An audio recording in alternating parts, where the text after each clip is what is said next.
Welcome to Humongo Nation Week 2. We've sent Chris, Steph, and Dave back to the office, and we've got an awesome crew for Week 2 for you. I'm Christian. Week 2 is going to be awesome. We're starting the day off at the Biltmore Vineyard and Winery. I'm RJ, and in the afternoon we're going to be hitting the Highland Brewing Company. I'm Matt, and hopefully we'll get to drink some of that stuff.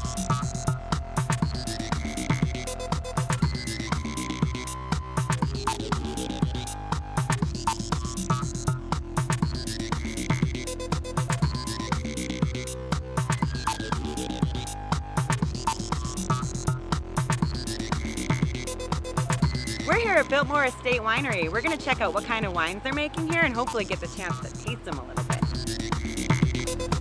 Those are not hiking shoes.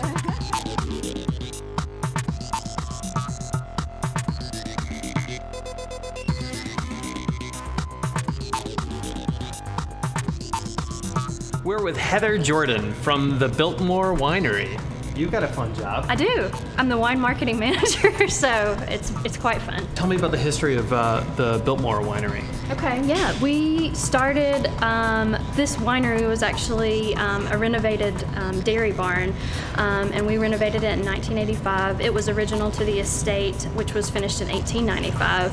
And we've been growing here ever since. We started growing grapes in the late 1970s, just kind of testing some different stuff, and decided we wanted to do Vitis vinifera, which is the traditional kind of French varietal grapes. After some trial and errors showed that that had some promise, and we just celebrated our 25th anniversary this year. So, what kinds of challenges have you run up against in growing the business, first regionally and now going into a national business? Yeah, I mean, we always have our challenges here in the state because we want to grow grapes here. We think that that's a unique part of our portfolio, that we definitely offer those. So we have growing challenges here, just in the form of agricultural challenges in the grape world. And then, especially in this economic climate, it becomes more difficult to find partners. As you know, the wine industry and the beer industry are much alike. They have the three-tier distribution, so you can't, just because you want to go to a retailer and have your product available there, you can't necessarily do it. So you have to partner with a distributor, and you know, times are tight now, so it's hard to find those partners that are willing to take on new product when they're trying to cut back at the same time. You were telling me earlier about how millennials are the largest wine drinking audience? Yeah, it's true. They make up about 26%, I believe, of the U.S. population, and they're the largest wine consumers, which is pretty amazing considering they're not even all of age yet. What are you doing to speak directly to millennials? We are definitely dipping our toe into the social media realm, which I think every indication shows that that's how that generation communicates. They like more of the forum back and forth communication. So we've just within the last year kind of stepped into the Facebook realm, especially for the wine program, and definitely do some Twitter, though I know there's gaps in that generation that don't use Twitter and some that do. Have you found that the millennial audience is more easily adaptive to new products, or that they're just willing to try new things that they haven't experienced before? I think they're really open to trying new things. They're definitely, I think wine is in their top drinking choice. I mean, they're just very open to the product in general, and they want to try a lot of different things and figure out what they like. They're open to it, but along with that, they also want to learn a little bit. You're in winemaking. We're talking about social media. Gary Vee. Are you guys fans of Gary Vee? Yeah, we definitely are. He's great.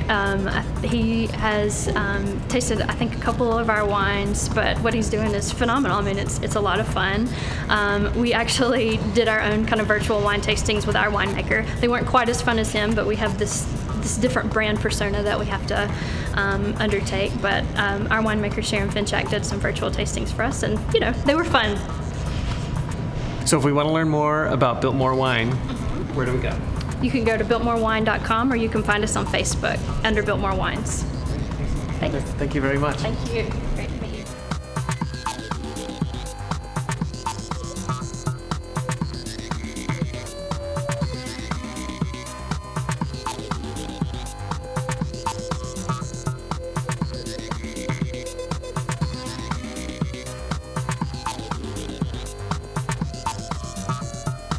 We're gonna go try some tasty barbecue at Moe's.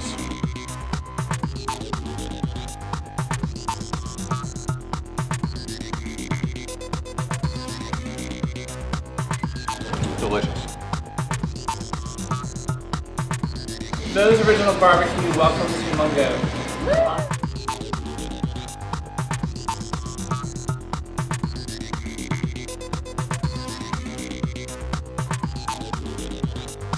It's our second stop of the day in Asheville, and we're here to visit with the cool people at Highland Brewing Company.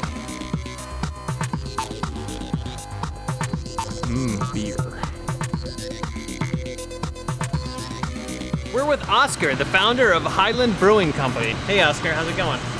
Pretty good, thanks. Having a good day. So tell me about the Highland Brewing Company. Well, I'm an engineer by background, and many years ago I had a small engineering business that I sold out, and in the aftermath of that, my wife convinced me to just stay home for a couple of years and take it easy. And then I was introduced to an award-winning brewer who wanted to start a brewery. I always had an interest in beer, had brewed when I was in college. And so I decided, well, let's go for it. And my wife was ecstatic because I'd been home for 2 years. The beverage industry seems to be challenged by distribution, and that for a brand to bust out and become a national brand, there's this big distribution challenge. It's a huge challenge. The problem with distribution, you have to have some kind of a demand. A distributor who invests in a brand has to sell enough of the beer for it to make sense for them. The advantage to them is that they'll have many brands, so when they make a stop, they'll have several brands to offer. We have the rights to self-distribute still, up to a certain level. We can go maybe another 50% higher in volume today, and we still be able to self-distribute. For us, it doesn't make sense. We want to concentrate on the making of the beer, not the delivery. What advice would you give to the guy who's out there with the idea of the perfect brew, wants to start up his own brewery? What would you tell him? Well, it's not for the faint of heart. To make a small fortune, you have to start with a modest fortune. It takes patience. It took us 8 years to break even.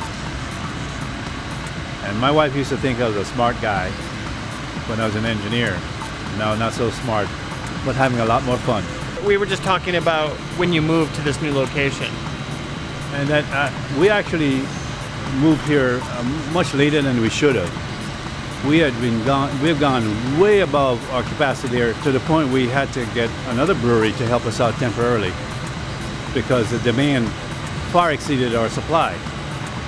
And my observation is that a lot of decent breweries meet the most challenging time is the first move after the first place, because you get started, you work really hard, you just concentrate on the details, you get it going, all of a sudden you have a company and a business that's a little bit bigger than you're really ready to handle where you're at, so you have to move. This move can't be incremental. It doesn't make sense. You can't say I'm doing 100 barrels, so I move to a place I can do 120. You have to move to a place that's doing 200, 250 for it to make sense, with capacity to go beyond that. Well, what happens is you end up taking 18, 24 months, 30 months to break even, and a lot of them go under. Fast growth beyond a sustainable point is just as disastrous as too slow growth. And a lot of young entrepreneurs don't figure that out. Oh my God, I can't pass up this job. Here's another contract, here's another contract. Let's do it. And then they flounder because they can't carry it all or do a good job, and that's capacity. That's excellent advice. Well, I don't know. When you make enough mistakes, after a while you have a few things they can say. Excellent. Okay. Thank you. Very good. Oscar, that was great.